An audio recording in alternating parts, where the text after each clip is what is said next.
Muito bem, pessoal, vamos resolver a seguinte questão. Acompanhe comigo. Na figura ao lado, ED é paralelo a BC. Sendo BAC igual a 80 graus e ABC igual a 35 graus, calcule a medida de AED. Para começar, vamos anotar as medidas dos ângulos dados. Então, olha só, nós temos o seguinte, o ângulo BAE tem medida de 80 graus, então é esse ângulo aqui que mede 80 graus. E a medida do ângulo ABC, que é esse daqui, tem medida de 35 graus. E queremos determinar a medida do ângulo AED, ou seja, esse ângulo aqui, ó, que eu vou chamar de X. Agora a gente vai pensar nessa questão. Olha só o que eu vou fazer. Eu vou pegar esse segmento aqui, ó, e vou prolongar ele.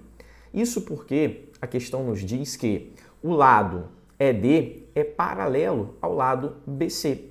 E aí o que vai acontecer? Agora eu tenho duas retas paralelas cortadas por uma transversal, que inclusive eu vou até reforçar aqui, ó, esse segmento para você visualizar legal que a gente tem aqui, ó, uma transversal a essas duas retas paralelas.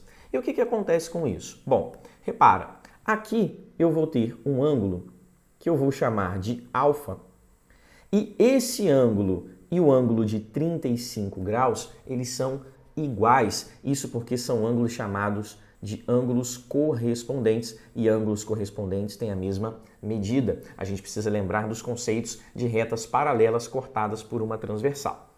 Para a gente chegar à conclusão se os ângulos são correspondentes ou não, eu gosto de pensar da seguinte maneira. Olha só, quando eu tenho as duas retas paralelas e a transversal, eu vou olhar a posição de cada ângulo em relação à reta e à transversal. Por exemplo, esse ângulo alfa aqui, olhando para a reta paralela e a reta transversal, ele está na parte de cima dessa reta e do lado direito da transversal. E o mesmo vai acontecer se a gente analisar esse ângulo aqui.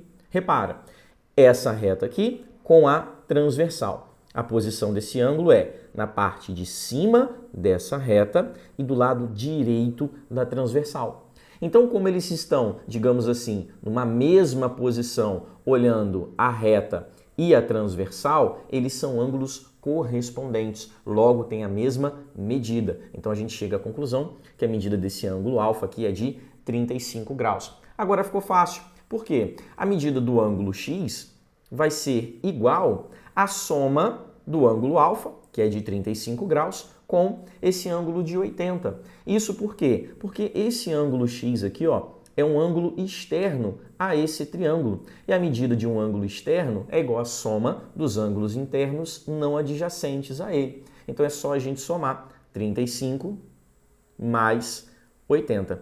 Portanto, a gente chega à conclusão que a medida desse ângulo aí é de 115 graus. Espero que vocês tenham compreendido e até a próxima!